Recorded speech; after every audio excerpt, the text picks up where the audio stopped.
So moving into the hind quarter.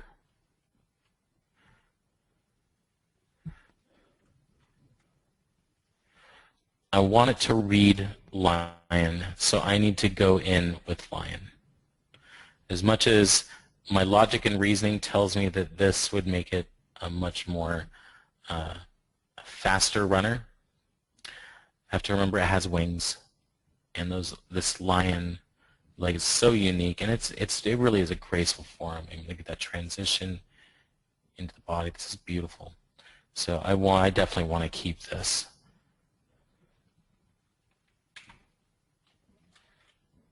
Oh, nature. Every time I think of the greatest artists that have graced mankind, I realize that you are the greatest artist.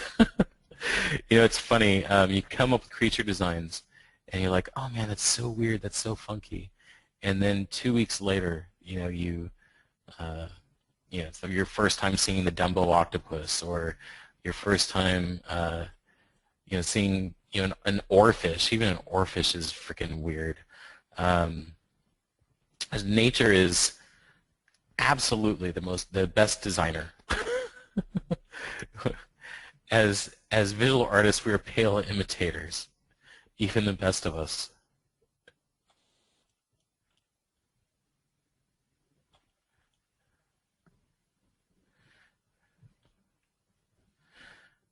All right.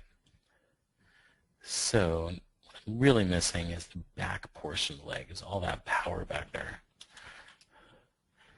Right now I'm just shaping. I'm not so concerned with the anatomy so much as I just want to capture that silhouette. I feel like just capture that silhouette, and then it's going to be a matter of doing line work to sell the anatomy. And you know what? I think it might be just my positioning. Honestly, that's kind of hurting here.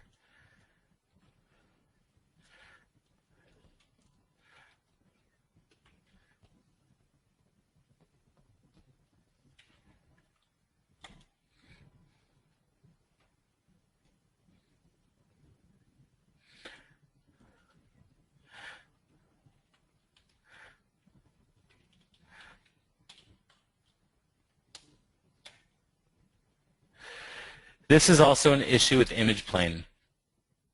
So if you notice, I'm drawing out the transpose line, and it's snapping infinitely into the background of the document.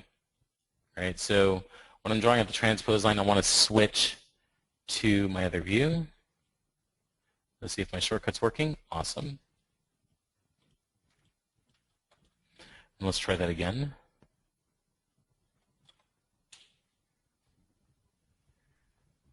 Let's bring that out like that.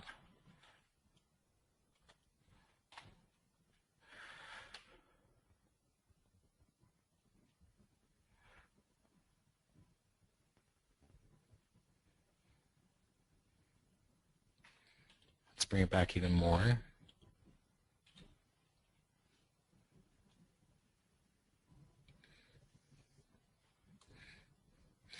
I want to make sure I am most definitely keeping perspective off while I do this. Perspective distortion will sort of screw up the posing.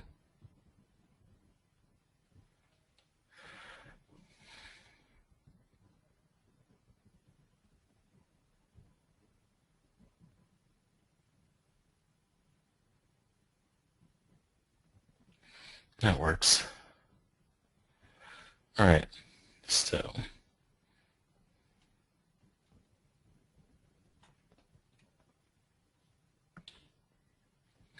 one thing I'm going to want to do is I want to adjust the length of this limb after I make these adjustments. Because obviously it's not going to be touching, well, it's not going to be on the same ground plane as the front after I do this.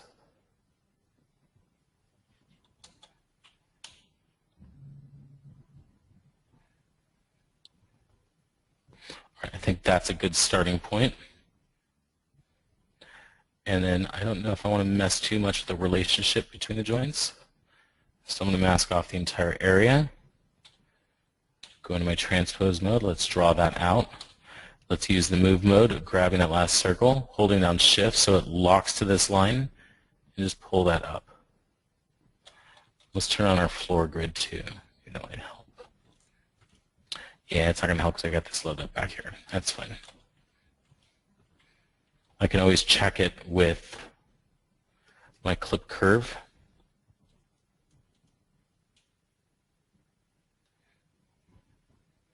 I'm going to call that fairly close for right now, but I think I can do better. So let's just bring this down.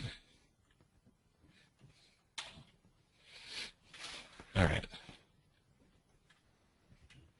Now I can do a little bit better shaping in there.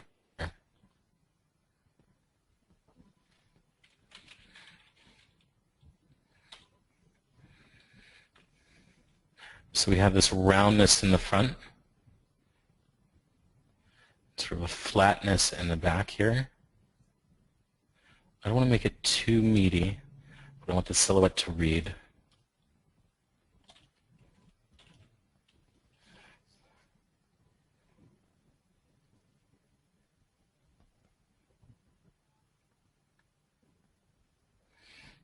So we go from voluminous to sinewy fairly fast.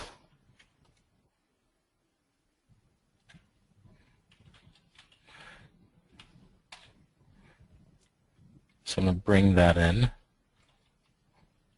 Let's look again.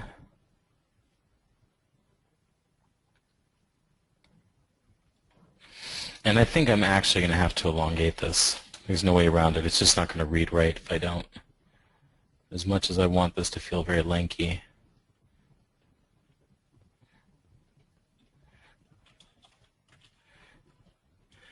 And I'll probably end up noodling with this more later on. But you know, there's areas like this, when you get into an area where you're like, okay, I'm not getting it right away, it's not coming as clearly as something else, you know, you work on it, and you get to a certain point, and you go, okay, I'll come back to that, you know, and look at it with fresh eyes. And a lot of times you come back with fresh eyes, and you're like, what was I ever stuck on? What the heck was the problem there? So I know there's a muscle that wraps around like this, and I think that's going to help form that area. Yeah, it's feeling a little bit better now. And I'm just going to fill that in. We have another guy coming in here in the front. And I believe we have another one here, but I'll check that more later on. I'm just going to use these as placeholders because I want to move out to another area. And I want to go back to the chest, go back to a happy spot for a while. So this area on big cats I always have a little bit of issue with it. I don't know why it is. I need to do more studies more than likely. So let's go ahead and head into here, and now I'm going to pull this out. I'm going to drop in my power lifters for the wings, and let's see how this is going to work.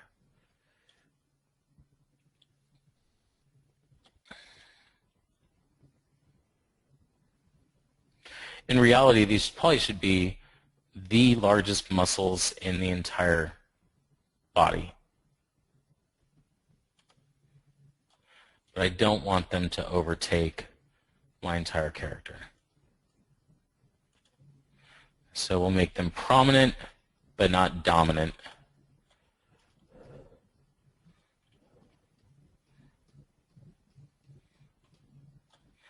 All right, I'm going to take a minute, in just a second, to answer any questions you guys might have.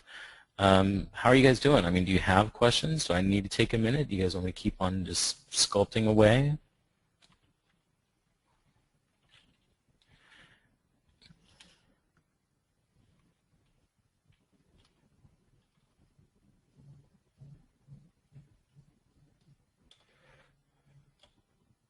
Sculpt away.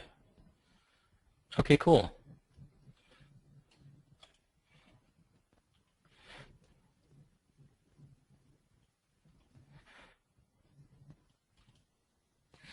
All right, I'm going to think of some sort of creative things to do in here with the wings. And I'm just thinking of like a kite. I'm also thinking of like I don't know, like a sail on a ship and the rigging for a sail. Um, approach as a production environment here or more freely. I'm not sure. You intend to retopple this by hand or same method as before. No, absolutely. This is being retopologized by hand.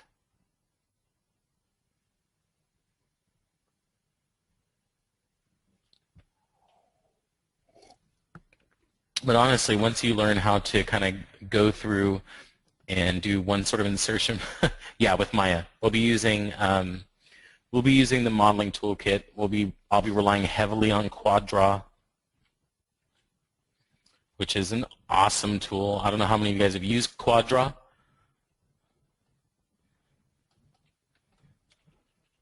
But QuadDraw is great.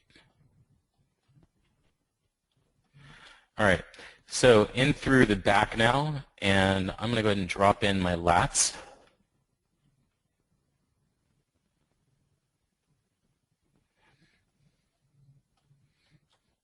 And it might actually be kind of cool to keep a good portion of this guy maybe featherless.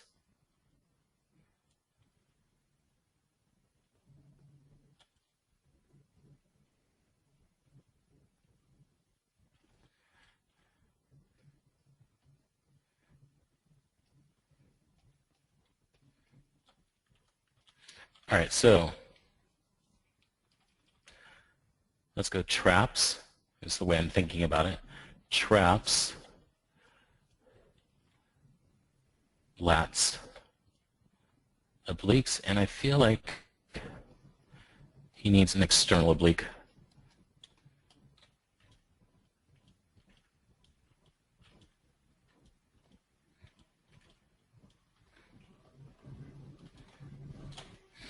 So how's it looking to you guys so far? A little crazy? Not sure where it's going, or is it making sense to you?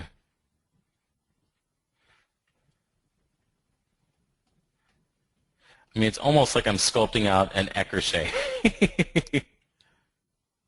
Yeah. We'll see how much I end up keeping. It's just, honestly, it helps me think through it. I mean, just doing this helps me think through how it should be designed.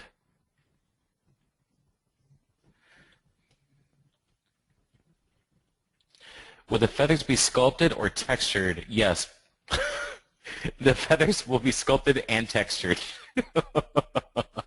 There will be some sculptural feathers, and then I'll be using planes for other feathers, for like individual feathers around the body, and then especially in the wings.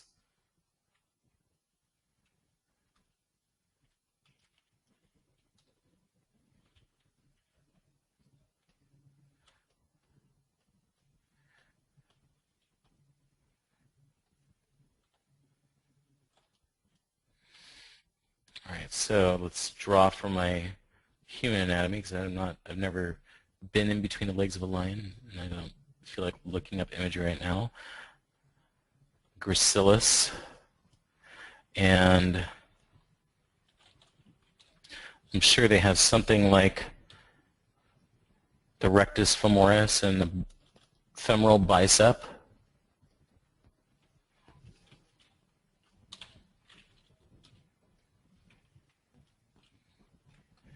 So I'm going to say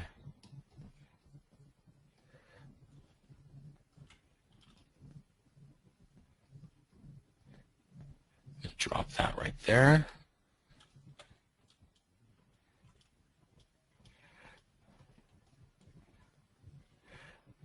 And drop that right there.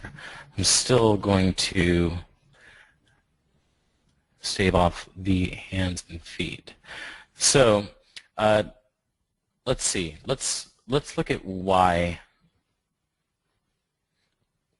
the muscles come through like this. And let's bounce back over, because the why is important to me.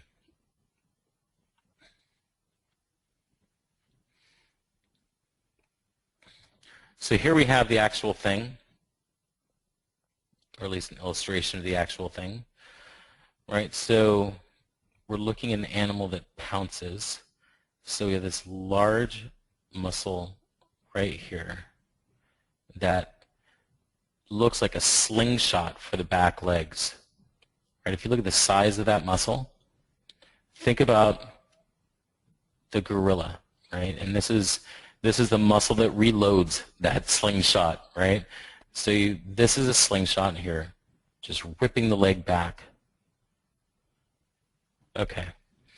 If I look along the inside, this is all structural support.